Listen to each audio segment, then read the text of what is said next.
주께서 십자가의 모진 고통과 피 흘림으로 말미암아 우리들을 깨끗게 하시고 하나님이 자녀가 되게 하신 은혜를 감사할 때마다 무한 감사를 드립니다. 우리는 그 은혜에 얼마나 보답하며 살고 있는지 부유한 이웃들을 돌아보며 성도들 간에 사랑하며 주님의 몸된 교회에서 위하여 얼마나 헌신하며 충실하고 있는지 하나님 우리의 연약함을 용서하여 주시옵소서.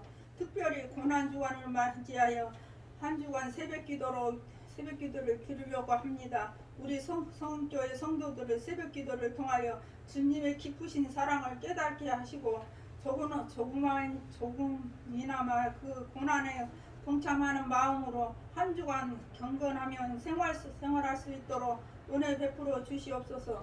말씀을 준비하시는 우리 목사님 피곤치 아니하시도록 건강 지켜 주시옵시고 성령 충만하심과 말씀의 능력을 허락하여 주시어서 이 시간 말씀에 은혜 받게 하시고 그 말씀을 통하여 우리의 나약했던 모습들을 다시 한번 힘을 얻게 하시고 돌아온 부활 주일에는 우리는 아름다운 열매를 주님께 드릴 수 있는 우리들의 삶이 되도록 은혜 더하여 주시옵소서. 아멘. 첫 시간입니다. 마치는 시간까지 주님 홀로 영광 받으옵소서.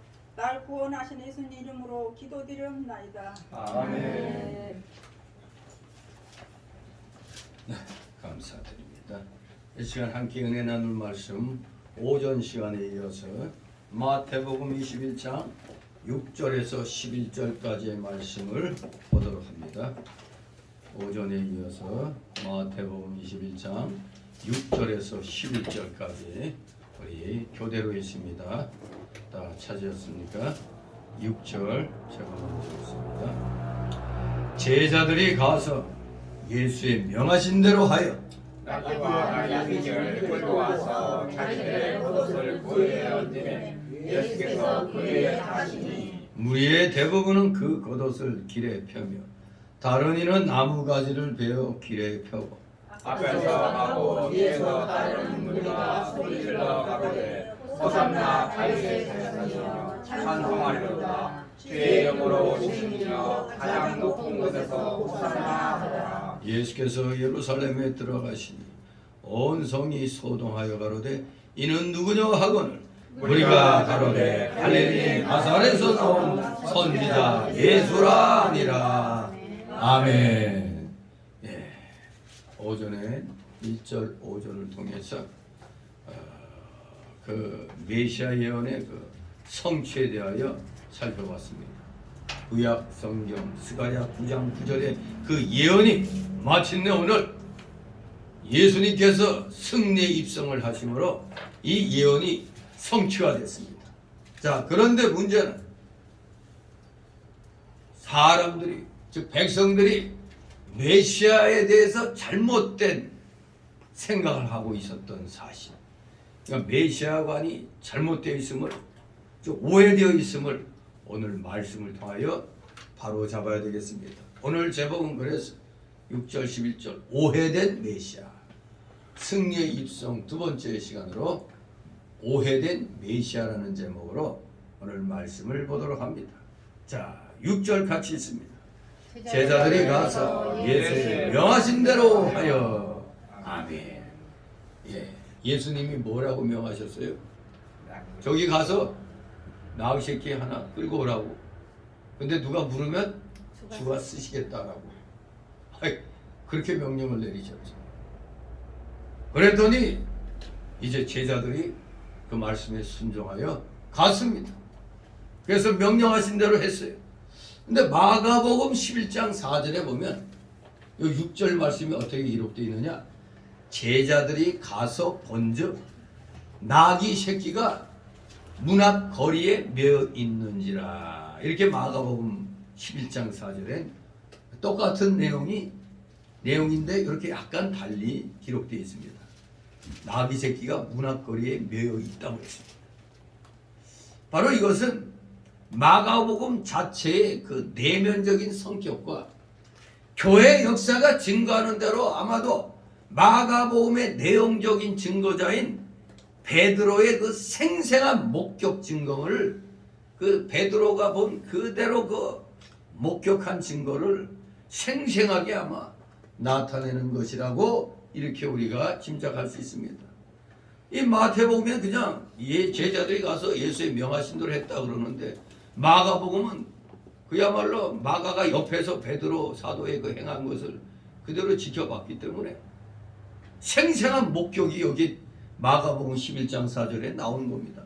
가서 보니까 진짜 나귀 새끼가 문 앞거리에 메어 있다. 아주 생생하게 지금 마치 눈앞에 본 것처럼 지금 기록하고 있는 겁니다.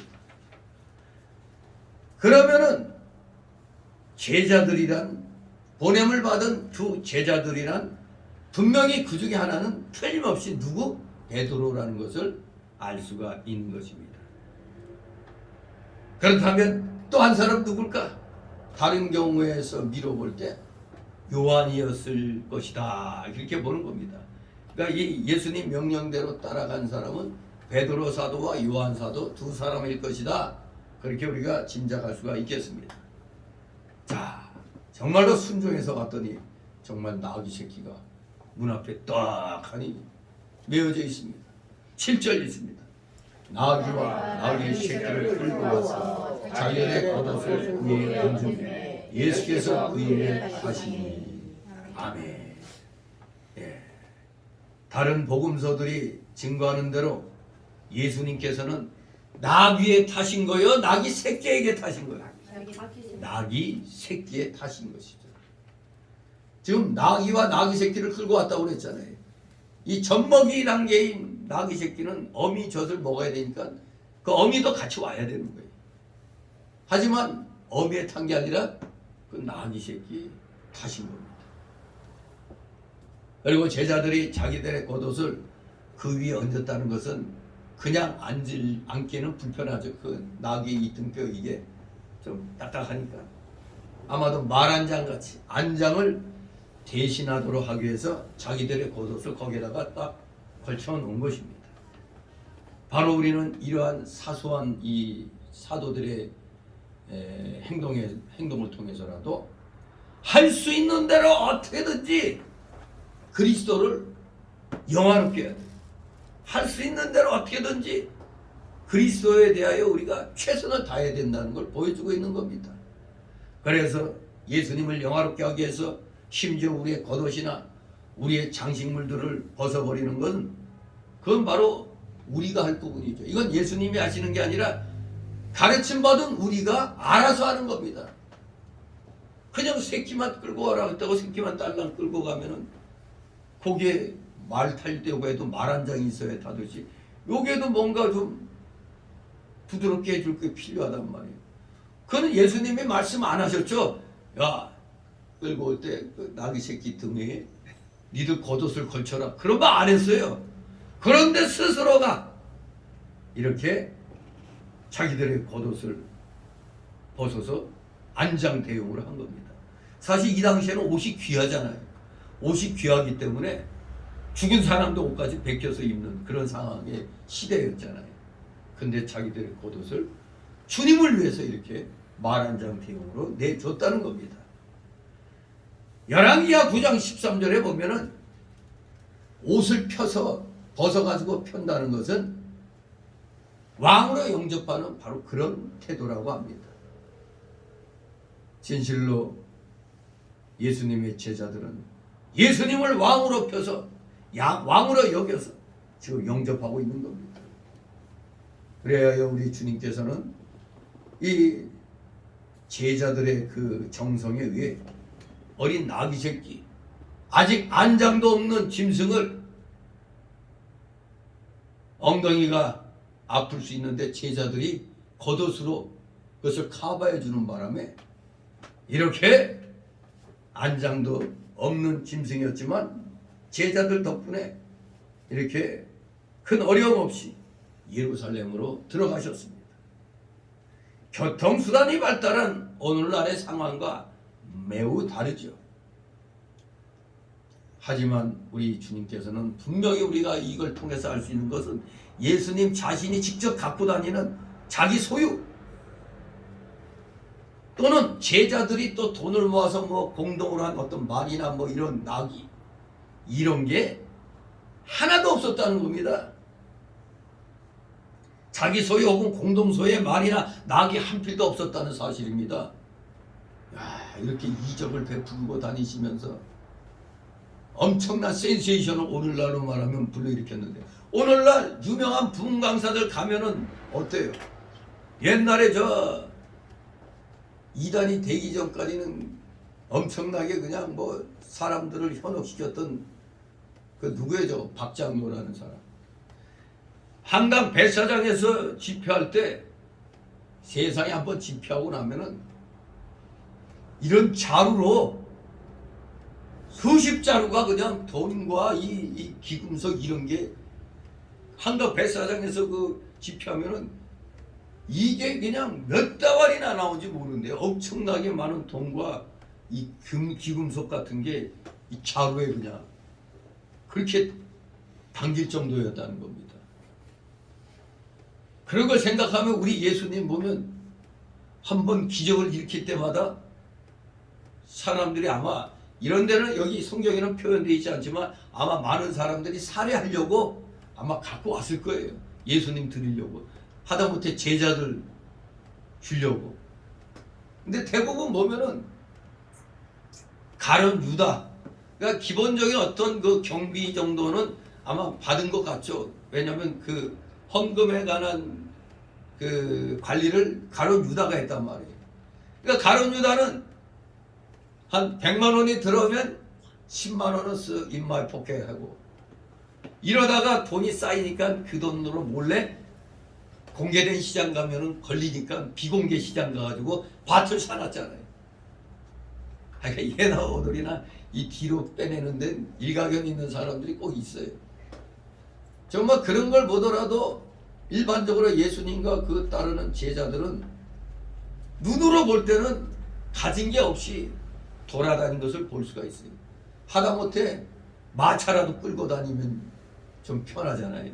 근데 그런 것도 없어. 그냥 오직 도보여행, 전도를 도보여행을 하신 겁니다.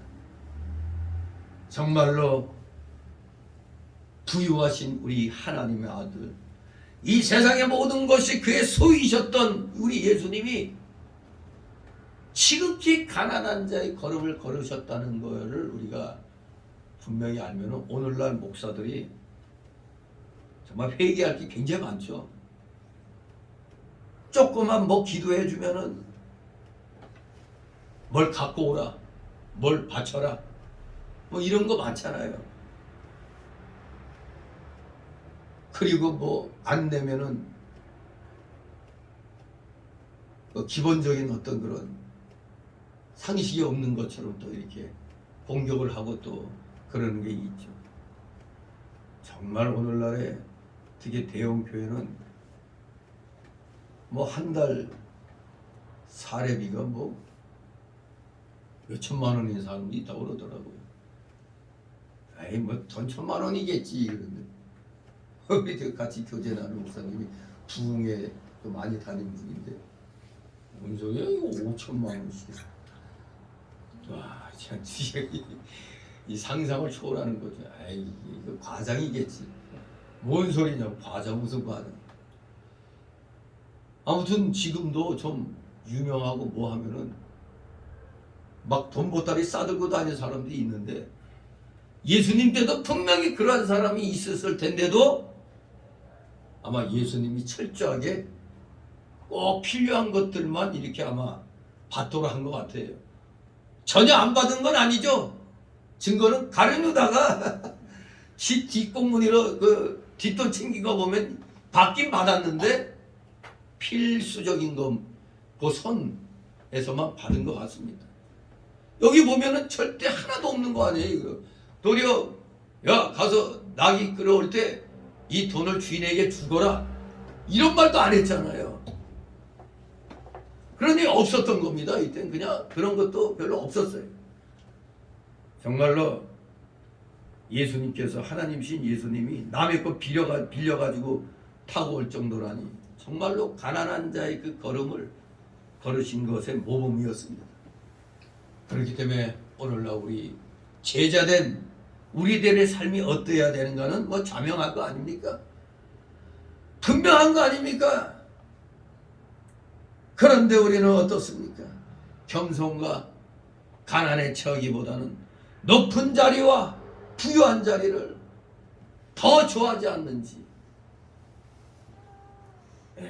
그렇습니다. 목회자들에게 겸손 없습니다.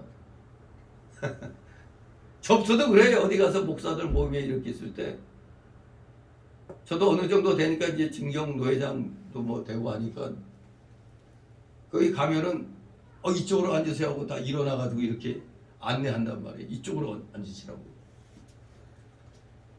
그런데 그렇게 안 하면은 이 싸가지들이 없네. 뭐야 이거. 그렇게 나와요. 지금 우리 동네가 이제 그 분란이 일어나갖고 이제 제가 이제 같이 이렇게 깃발 같이 꽂아준 데가 이제 이름을 대한노회라고 지었어요. 대한노회. 우리 대한신학교 비스무리하게 대한노회라고. 이 뒤까지도 마크까지 다 만들었어요. 그때 동로에 그냥 남아있으라고 할 때 저한테 뭐라고 해야 했느냐 하면 여기에 계셔야 증경노회장 되고 잘해드린다고. 거기 가봐야 그 뭐 아주 젊은 목사들 지들끼리 말고 선배들 대화할 줄 모르니까 있으라고 말이 있으라고 그랬는데 전 그랬거든요. 아니 목사가 뭐 대우받으려고 그러냐고. 그냥 우리는 이걸로 끝냈다. 이제 전 그랬어요. 아예 한 50대 후반과 60대 초반이 이제 세대 교체를 해야지. 언제까지 그냥 70대 70 바라보는 목사들이 무슨 걸 뭐 대우받으려고 하냐고. 이제 이쪽도 이제 이성 목사님 그 아들들 있다고요. 그 아들들 또래들이 세대 교체하고 이쪽은 또 이 50대 후반과 60대 초반이 세대 교체하면 되는 거지. 무슨 놈의 그 얻어먹을 게 있다고 그러냐고. 그랬어요. 새로운 노예 하나 쓴 걸로 나는 내 할 일 다 한 거다. 그렇게 얘기합니다. 뭐 대접받으려고 그러는 거예요. 그런데 그 얘기가 또 이제 우리 새로운 노예 이제 막 들리니까 우리 또 새로운 노예 또 임원들도 우리가 우리 배 목사님 얼마나 대접 잘해주려고 하는데 뭔 소리냐고 이제 막 이래. 대접 안 해줘도 좋아. 열심히 하라고. 아무튼 지금 목회자들부터가 겸손과 가난에 처한다. 이거는 예수님 시대에 해당되는 말이야. 지금은 내 이름이 후배 목사보다 뒤에 가 있으면 노발대 말하는 거야. 아니 이거 뭐야 이게. 어떻게 후배가 이 앞에 와 있어. 그것까지 따져. 아무튼 정말로 우리는 높은 자리 부유한 위치를 갖다 우리는 더 선호하고 있어요. 본능적으로 그렇게 돼 있습니다. 정말로 우리가 주님의 겸손과 가난을 본받고 있는가 예수님이 물어보신다면 아무도 이해할 사람은 없는 겁니다. 여기 아직 우리 속에 남아있는 그 옛사람의 그 속성이 너무나 강해 있기 때문에 그런 겁니다. 진실로 우리는 예수님의 이 나귀 새끼를 빌려오라고 할 때 이 모습을 보면서 우리는 너무 배가 부르다는 걸 깨닫게 되는 겁니다. 예수님과 같은 이러한 삶. 전에 불교계에서 그 승려 이름이 뭐였더라? 산은 산이요 물은 물이로다. 그거 누가 아니래? 산은 산이고 물은 물이지. 성철. 우리 한국 사람들은 아니 목사 보고는 그냥 목사라고 그러고 중들 보고는 스님 그러고 있어. 스님이 아니라 승려 직책이잖아 그게. 중님 그러기가 좀 이상하죠. 중님. 승려라고 그러면 되잖아요. 승려 누구누구. 성철 승려. 그래야 되는데 이 언론이나 이런 데 보면 항상 스님 그러잖아요. 목사한테는 닙자 안 붙여요. 이런 싸가지들이.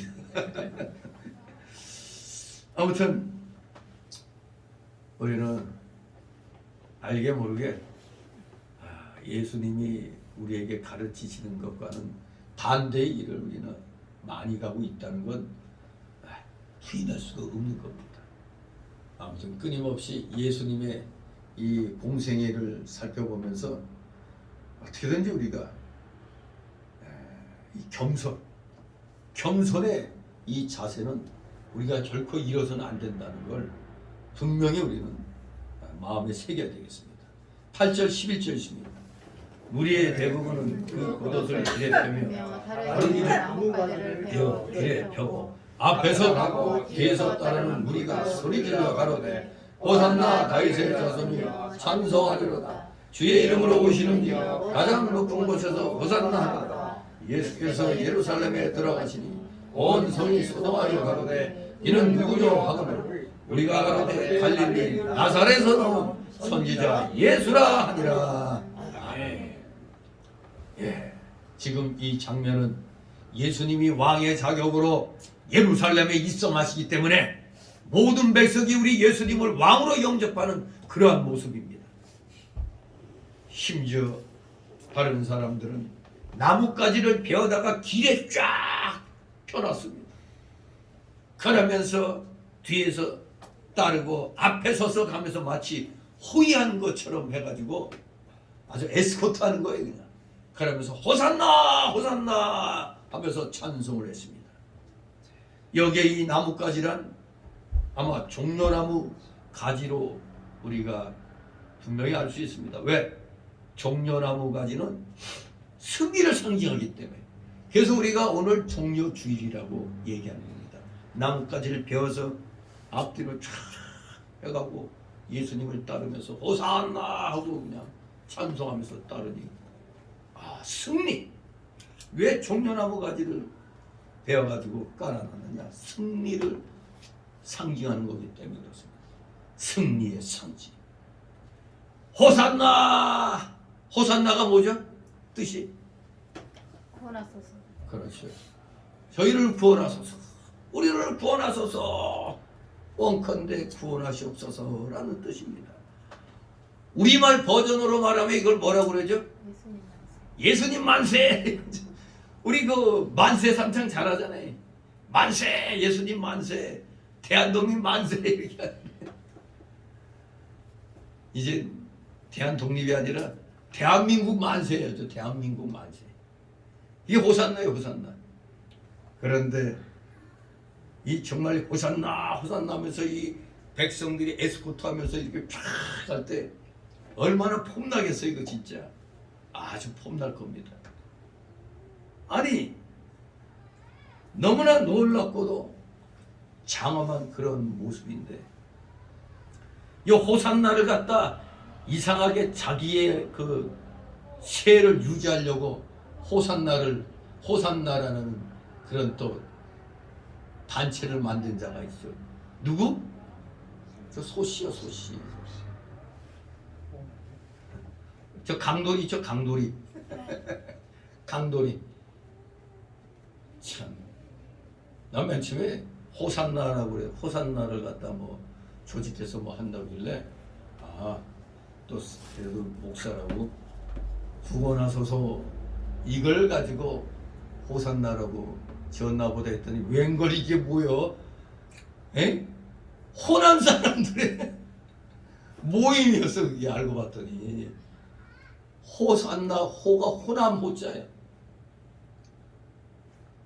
이제 어이없어가지고 그러니까 이 인간이 호남 사람들을 갖다 꼬드겨가지고 그 세해된 교회가 완전히 호남 사람들로 거의 뭐 구성되어 있는데 남진이도 거기에 갔는데 미확인된 보도지만 뭐 10억을 내놨다나 어쨌다나 그래서 뭐 장로가 됐다니 뭐 그런 말이 있는데 아무튼 이 인간이 우리 기독교계를 지금 갈라치게 하는데 앞장서고 있어요.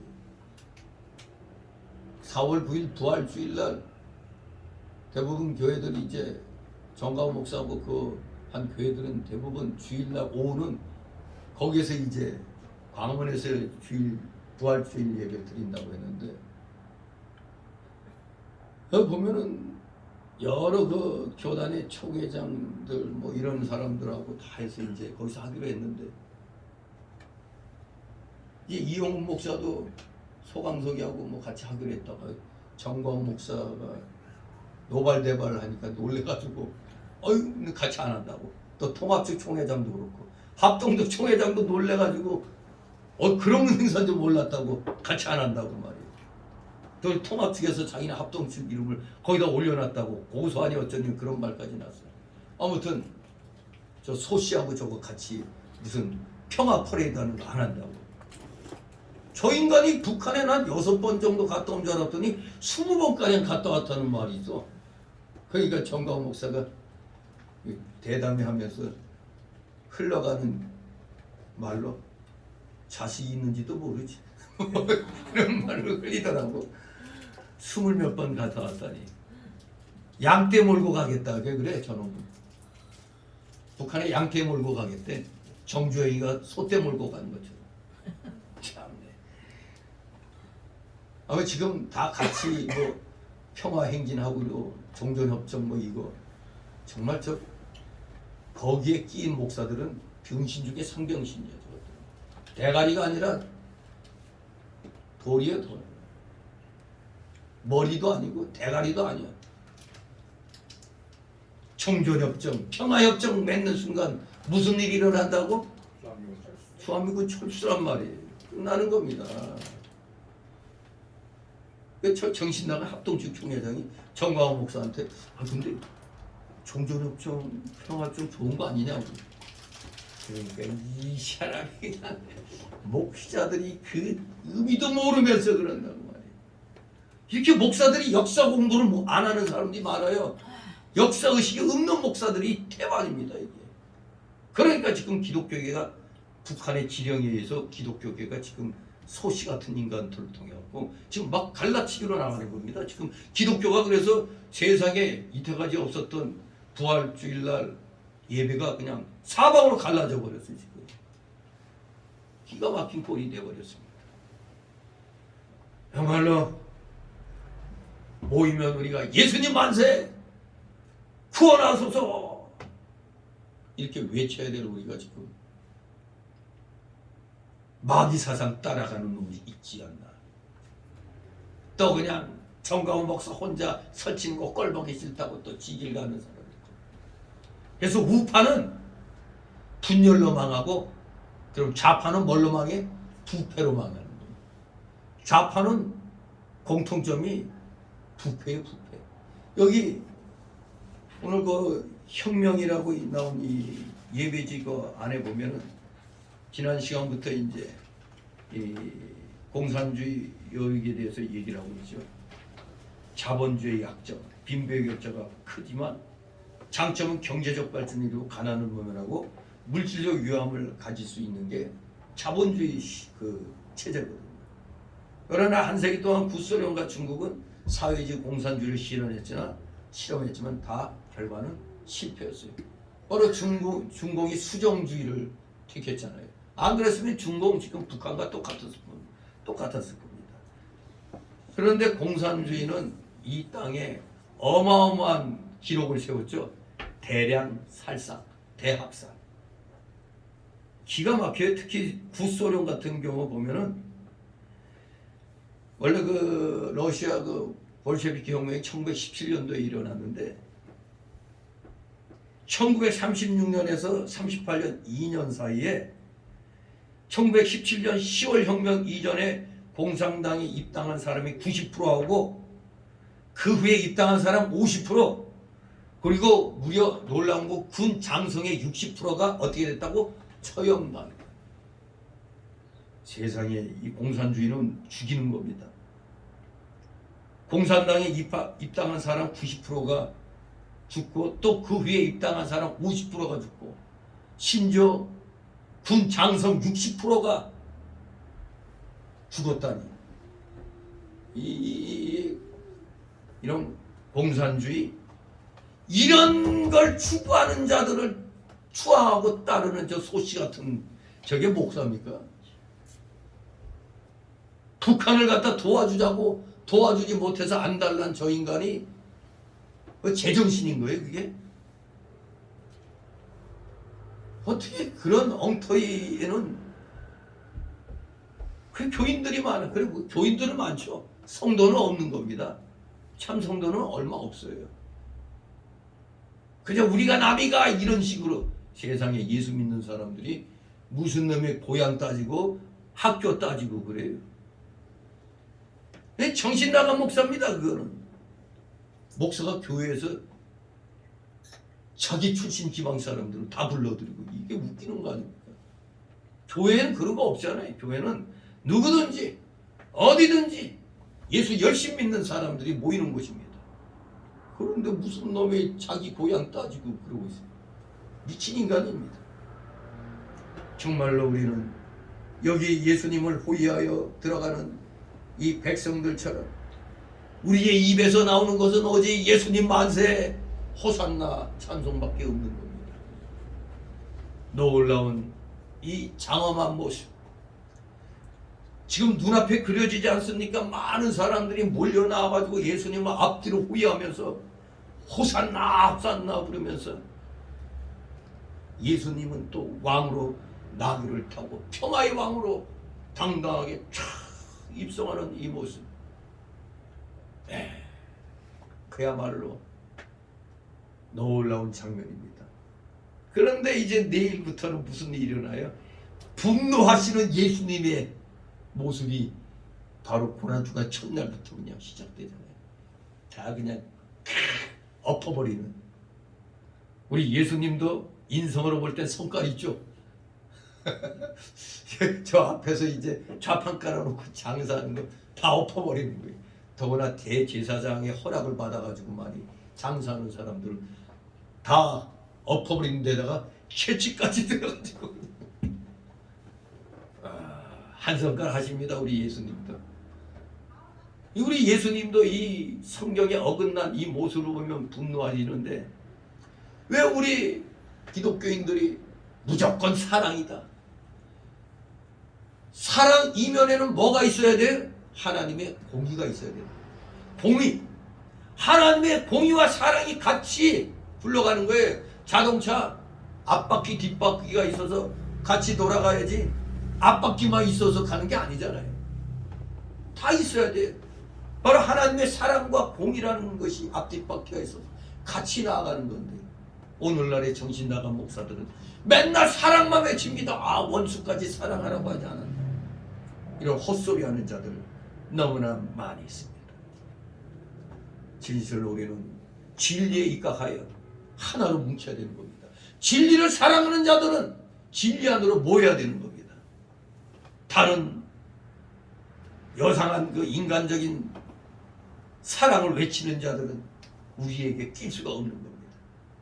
진실로 우리도 여기 예수님을 호위하며 성으로 들어가는 이 백성들처럼 우리도 한마음 한뜻으로 진리 안에서 호산나 주님 만세 이러면서 우리는 나아가야 되는 것입니다. 백성들은 여기에 또 외칩니다. 호산나 다윗의 자손이여. 다윗의 자손. 바로 그리스도를 가리키죠. 다윗의 자손. 혈통적으로는 다윗의 자손이 되죠. 그리스도가. 그런데 이제 오랫동안 기다리고 기다리던 메시아 그리스도가 오신 것을 백성들이 찬송하며 영접하고 있는 겁니다. 주의 이름으로 오시는 이여 가장 높은 곳에서 호산나더라.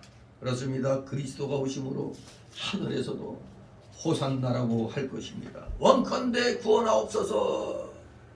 물과 겉옷을 길에 펼치는 것은 왕에 대한 백성의 존경심을 표현하는 행위라고 말씀을 드렸습니다.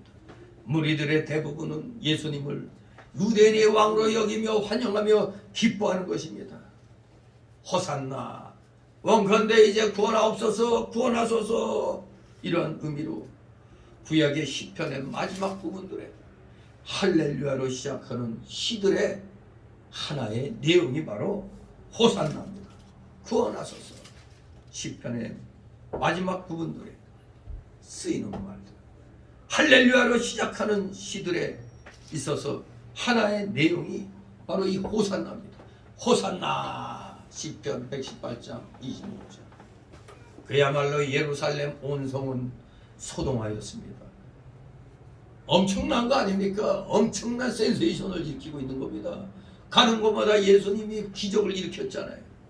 그러니 그런 예수님이 백성들의 호의로 예루살렘에 떡하니 그냥 나귀 타고 따가닥 하면서, 나귀도 따그닥 하고 오는가? 말이 따그닥 하지. 그럼 나귀는 터덕인가? 그러니까 천천히 그냥, 그것도 새끼니까 천천히 이렇게 입성을 하셨습니다. 그러니 온 성은 그냥 하루 종일 요란하게 됩니다. 무리들은 예수님을 갈릴리 나사렛에서 나온 선지자로 다른 이들에게 소개하고 있었습니다. 선지자로 소개하고 있었어요. 나사렛이라는 동네에서 나온 선지자라. 비록 유대의 종교 지도자들이 예수님을 거절했고 죽일 것이지만 우리 하나님께서는 이 무리들을 감동하여 예수님을 증거하고 예수님을 주님으로 찬양케 하셨습니다. 얼마나 감격스러운 일입니까? 이때까지만 해도 일주일 후에 일어날 일들에 대해서는 까맣게 생각지도 못했을 겁니다. 이 감격이 큰 만큼 또 하나의 새로운 감격이 오기 전엔 엄청난 고통이 또 와야 된다는 걸 미처 생각지 못했습니다. 왜 그렇습니까? 이제 며칠 지나면 이렇게 환영하던 호산나 하던 무리들이, 다윗의 자손이여 하던 이런 무리들이 대부분 변질돼 가지고 예수님을 뭐라고 해요? 지금은 호산나 이런데 뒤에 가서는 저를 십자가에 못 박으소서. 세상에 일주일 만에 싹 바뀌어 버렸어요. 이게 인간입니다. 이게 꼭 우리나라 국민들에게 딱 맞는 말 같아요. 누가 선동하니까 그냥 우르르. 우리나라 같이 이렇게 공산당이 이렇게 선전 많이 하는데도 오늘날 현대사에서는 없어요. 이 대한민국에서만이 일이 일어나고 있습니다. 북한에서는 세상에 임신 6개월 된 여자가 좀 춤추다가 김일성 초상화를 갖다 손가락으로 이렇게 했다고 공개 총살당했대. 세상에 이런 게 저게 지금 같은 민족이라는 게 창피할 노릇입니다. 정말로 이 인간의 그 사악함, 특히 이 공산주의 사상 가진 자들의 이 잔악함. 그런데 어떻게 된 게, 우리나라는 내부의 적 때문에 잘못하면 망할 수가 있어요. 외부의 적은 저 김정은 집단인데 내부에선 또 김정은이를 따르는 이 남한내 이 주사파 세력들, 이것들이 대한민국을 지금 망쳐먹고 있잖아요. 이북에서는 여차하면 그냥 죽이는데 우리나라는 대놓고 간첩질 해가지고 잡혔는데도 1심에서 또 길게 끌고, 아니 분놈이 이게 진짜. 그래서 정말 우파의 국민들은 답답하기 짝이 없죠.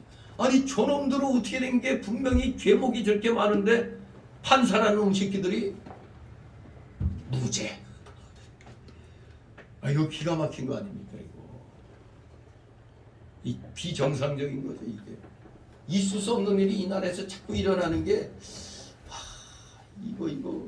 그래서 대통령 밑에 싸그리 다 바꾸지 않으면은 총선 승리하기 어렵다는 말이 그래서 나오는 거예요. 안일 무사에 그냥 MB 정권의 그 주변에 있는 인간들과 똑같아. 지금 하는 꼴이 도저히 뭐 위기의식을 못 느껴. 그러니까 광화문 세력이 그래서 자꾸 이제 강력하게 밀어붙이는 겁니다. 도대체가 이게 무슨 놈의 정당이냐고 밀어붙이는 거예요.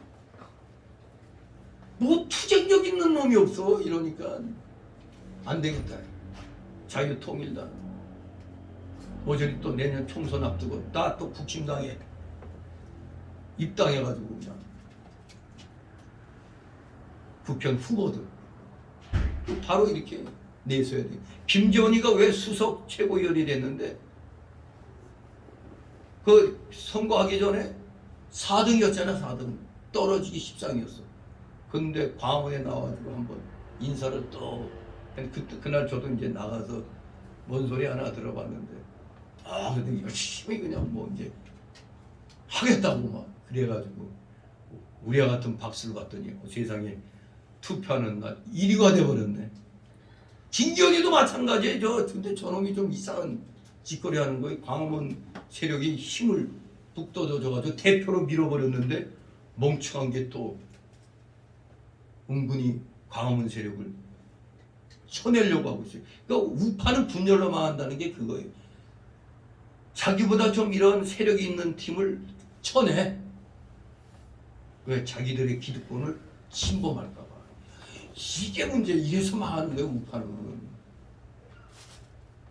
정말로 우리 인간들이 이 대한민국의 이 많은 이 국민들이 한순간에 바뀌어버리는 일이 있을 수 있어요. 선동이 너무 약하기 때문에. 공산당이 그걸 잘하잖아요. 그냥 막 언론을 통해서 그냥 가짜 여론을 막 몰아가면은 김일성이가 주장한 게 뭐라고요? 거짓말도 100번 하면 진실이 된다는 게 그게 통하는 거예요. 우리나라에서 지금.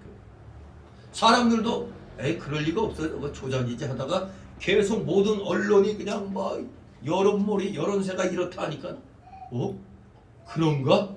그냥 이렇게 넘어가는 겁니다. 그러니까 저 국힘당 저런 식으로 나가면 힘들어요. 지금 완전히 더불당이 헌법을 유린하고 있는데 기가 막혀요. 완전히 지들 마음대로야.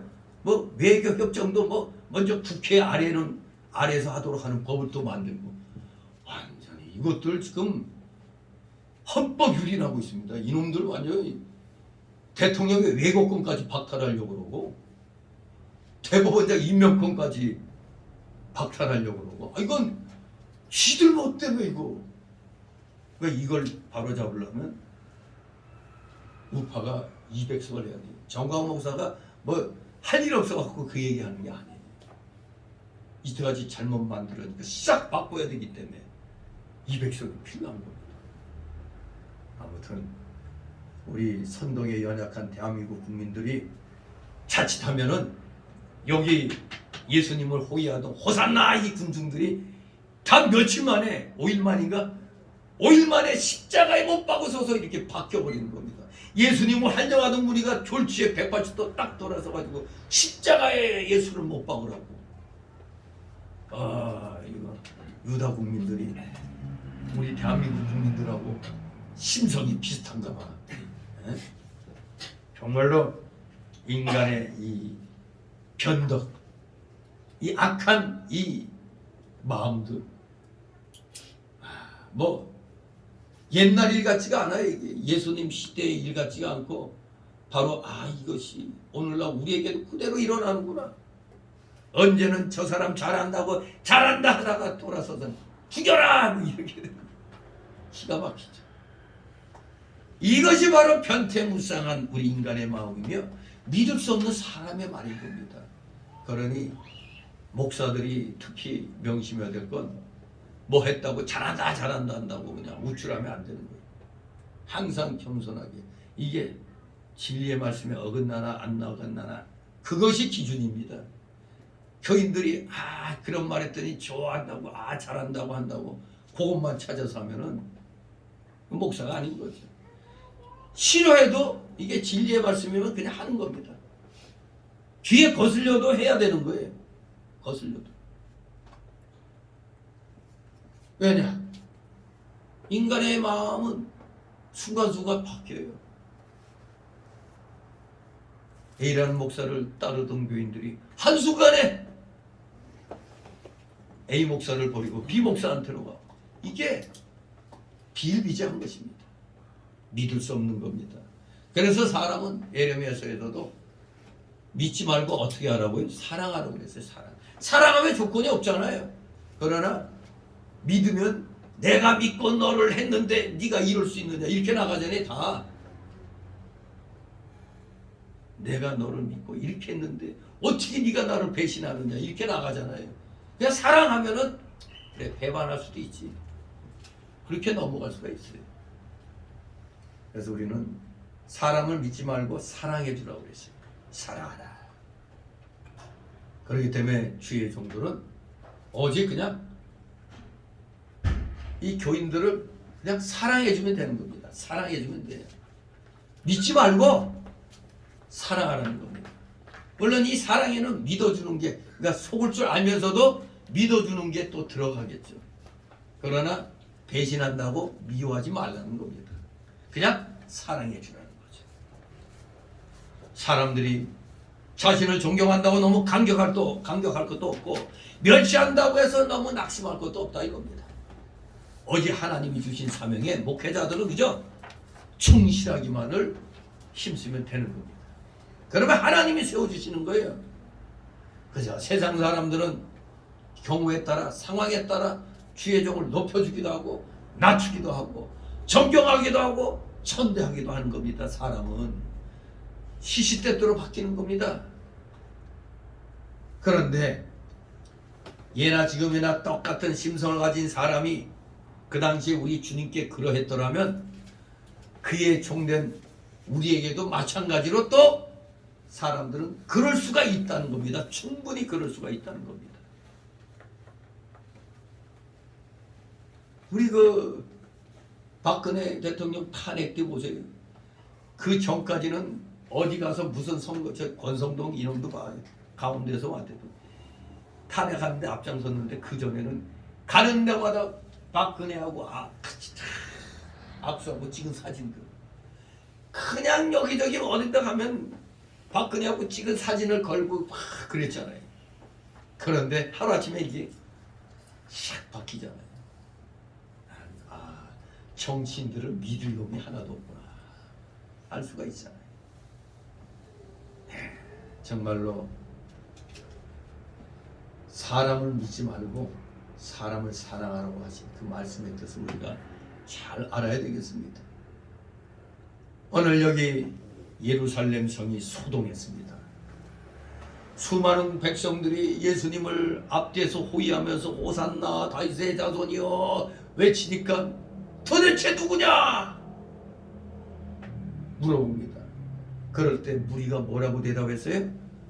갈릴리 나사렛에서 나온 선지자 예수요. 누구간데 이렇게 온 성이 요동하느냐 했더니 갈릴리 나사렛에서 나온 선지자 예수가 왔기 때문이요 이렇게 대답한 겁니다. 여기서 선지자라고 한 것은 신명기 18장 15절에 모세의 예언에 이런 말씀이 있죠. 나와 같은 선지자 하나를 세울 것이라고 그랬어요. 나와 같은 선지자 하나. 바로 그 예언한 그 선지자 곧 그리스도를 가리키는 겁니다. 그래서 나사렛에서 나온 선지자 바로 그리스도라는 걸 가리키는 겁니다.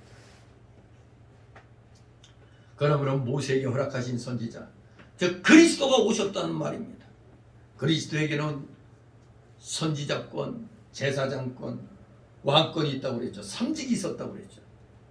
근데 오늘 여기서는 특별히 왕권을 가지고 오신 그리스도를 영접하자는 겁니다. 그리스도, 왕권을 가지신 그리스도, 지금 왕으로서 지금 입성하시는 겁니다. 만왕의 왕. 오늘날의 우리 성도들도 이렇게 그리스도를 왕으로 영접하는 사람이 되어야 합니다. 주님은 왕으로서 절대적인 주권으로 우리를 통치하고 계십니다. 여러분의 왕은 예수 그리스도십니다. 예수 그리스도.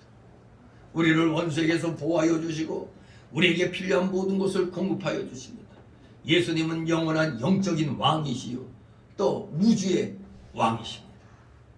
우리 임금 되시는 예수 그리스도는 진리의 왕이시며 또 평화의 왕이십니다. 말씀대로 순종할 때 평화의 왕이십니다. 그러나 말씀에서 어긋난 길로 가면은 무슨 왕으로 심판의 왕으로 우리에게 임하시는 겁니다. 진실로 우리는 우리 심령 속에 평화를 주시고 날마다 우리를 통치하시며 능력으로 하나님의 나라를 건설하여 나가고 계시는 겁니다. 우리의 심령 속에서 여전히 우리 예수 그리스도는 이렇게 건설하여 나가고 있습니다. 그리스도를 왕으로 영접한 우리 성도들은 언제나 마음이 든든하고 아무 염려가 없습니다. 심지어 원수도 두려워하지 않습니다. 그렇기 때문에 순교까지도 우리가 감당해 나가는 겁니다. 진실로 우리는 언제나 예수님의 통치와 인도를 받아 즐거운 생활을 해야만 하는 겁니다. 하기 싫어도 즐거운 생활을 해야 돼요. 예수님의 통치가 우리에게 임하면은 하기 싫어도가 아니라 하기 싫은 마음이 없죠. 그냥 감사가 넘치게 되는 겁니다. 그래서 교회는 그리스도의 영적인 왕국이요 진리의 왕국인 것입니다. 교회에서나마 좀 마음이 평안함을 찾아야지. 날마다 생활전선에서 얼마나 힘듭니까? 생활전선 생각만 해도 머리가 지끈지끈 아프잖아요. 그러나 교회에 와서 말씀을 받아서 이 어지러운 마음을 우리가 또 위로해 줘야 되는 겁니다. 항상 그리스도를 왕으로 모시기 바랍니다. 그러면서 하나님의 통치와 인도를 받는 여러분 되시길 소망합니다. 예수 그리스도께서는 우리의 가장 이상적인 왕이 되십니다. 우리를 가장 안전하게 다스려 주시고 우리에게 모든 것을 다 주시는 왕이십니다. 너희는 먼저 그의 나라와 그의 의를 구하라. 그리하면 그의 모든 것을 더하여 주시리라고 마태복음 6장 33절에서 말씀하고 계십니다. 그의 모든 것을 다 주신다고 했어요. 순종만 하면은 능력이 무한하시기 때문에 세상을 다 이기시고 사망과 마귀를 이미 다 정복하셨어요. 그러니까 우리는 그 길로 가기만 하면 되는 겁니다. 예수님을 왕으로 모시고 그의 통치를 받는 사람에게는 언제나 예수님의 권세가 머무르게 되어서 언제나 평화롭고 안전하고 마음이 든든한 그 자리에서 우리는 살아갈 수가 있는 겁니다. 진실로 주님이 주시는 참된 평안을 누리면서 열심을 다하여 우리가 받은 이 귀한 복음을 다른 사람들에게도 전하해 주는데 최선을 다하는 여러분 되시기를 주님의 이름으로 축원합니다. 기도합니다. 거룩하신 하나님 아버지, 은혜를 감사드립니다. 사랑하시는 자녀들, 예수님에 대하여 똑바로 깨닫는다면 정말 우리는 이 세상에서 참된 평강을 누리고 살게 될 줄 믿습니다.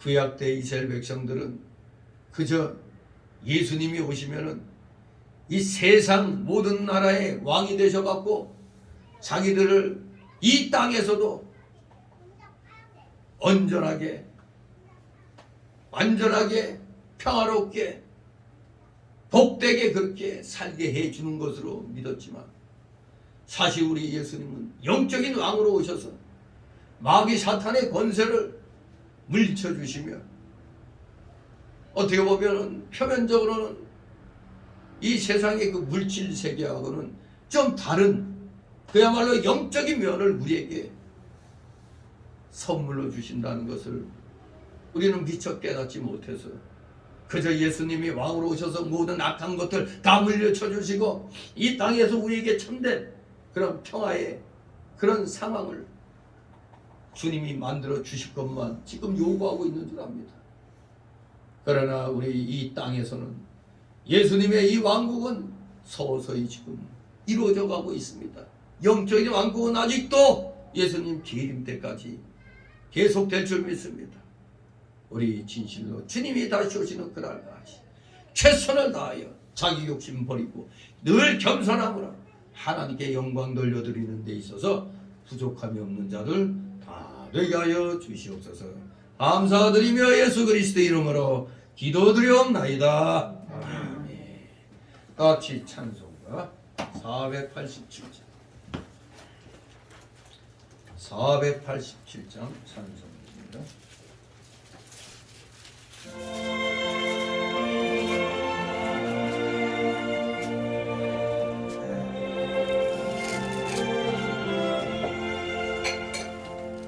죄진 만큼 돌리고 주 어찌 좋은 친구들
의지하고 나를 조롱하려고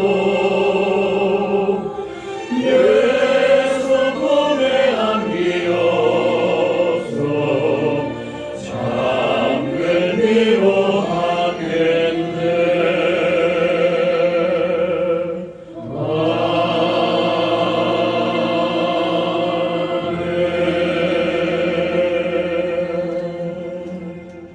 주기도문으로 마치고 광고 말씀드립니다. 하늘에 계신 주의 아버지여, 이름이 거룩히 여김을 받으시오며 나라의 나옵시며 뜻이 하늘에서 이룬 것 같이 땅에서도 이루어지이다. 오늘날 우리에게 영할 양식을 주옵시고 우리가 우리에게 죄진 자를 사는 것 같이 우리 죄를 사하여 주옵시고 우리를 시험에 들게 하지 마옵시고 다만 악에서 구하옵소서. 대개 나라와 권세와 영광 아버지께 영원히 있사옵나이다. 아멘. 네, 광고 말씀드립니다. 내일부터 이제 새벽 특별 사경에 1년에 한 번 하는 행사인데 몸이 불편하신 분들 외에는 열심히 또 한 주간 부활주일까지 여러분들이 최선을 다해 주시기 바랍니다. 하나님 앞에 잘하면 하나님이 복 주시는 거니까 늘 하나님 상과 두려워하시면서 한 주간 진정으로 승리를 하는 여러분 되시기를 주님의 이름으로 축원합니다.